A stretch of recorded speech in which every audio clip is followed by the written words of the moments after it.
So for this activity, I want you to try to use the characters' voices to show dialogue in our story. Now, there's two different things you can do. First of all, you could do the retelling, which we've practiced for the past couple weeks. And the retelling, you're telling me the most important details of the story, and you're doing it in order. So when you're doing it this week, I want you to focus on including the characters' voices. Obviously, the first thing that happens is that the apple falls down from the tree and bonks Little Rabbit on the head. Little Rabbit then runs to tell Goose, and he says, and this is where we put Little Rabbit's voice in, "Goose, Goose, the sky is falling." And then, Big Goose's voice, "Oh no, the sky is falling?" Now, do your best. This is a new skill, right? We're just practicing it. I just want you to give it a shot, using character voices to tell the story. That's one option you can do this week. Maybe you want to really focus on character voices and you really want to practice them, and to do that you would prefer to read the story using character voices. Guess what? This week you can do that instead. So you can either retell the story using character voices, or you can read the story using character voices. Now, I went to many years of teacher school, and therefore I can hold up a book and read the story at the same time. But I'm not expecting you to do that.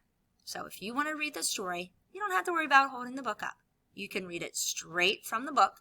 I just need you to record yourself so I can hear you using the characters' voices. You can even put in little notes to yourself about how you want your characters to sound, and then that will help you to go back and forth between the voices. This one says a high squeaky voice, because I just picture Rabbit having a high squeaky voice. And then Goose, I said, has like a honking voice. So again, it's a little lower, because a honk just seems lower to me than a squeak, but I can tell that there's a difference. I could put those little notes throughout, and then that would help me to realize who's speaking and what voice I should be using. So whenever I make up voices for my characters, it can sometimes get tricky because I have to really be paying attention to the story to know who's speaking when. That's why this might take you some practice, because you do have to switch between character voices. So I don't want the first time you've read this using the character voices. I want you to practice reading it using the character voices. So it might take you a couple times to really do it well. Then I want you to record it. So you can have the notes. You don't have to show it to me. And let's see. Oh, one more thing. When I do character voices, I usually think about what the character would sound like in my head, and then that helps me to switch back and forth. So like I said, Rabbit seemed like he would have a squeaky voice, and that's because he's a little rabbit. And when I think of something little, I think of something that's squeaky. Goose, well, geese honk. And so therefore I was thinking of a voice that's honking, I guess, where it says, "Oh, there's no time to fish." So, I don't know, for me it sounded like a honk.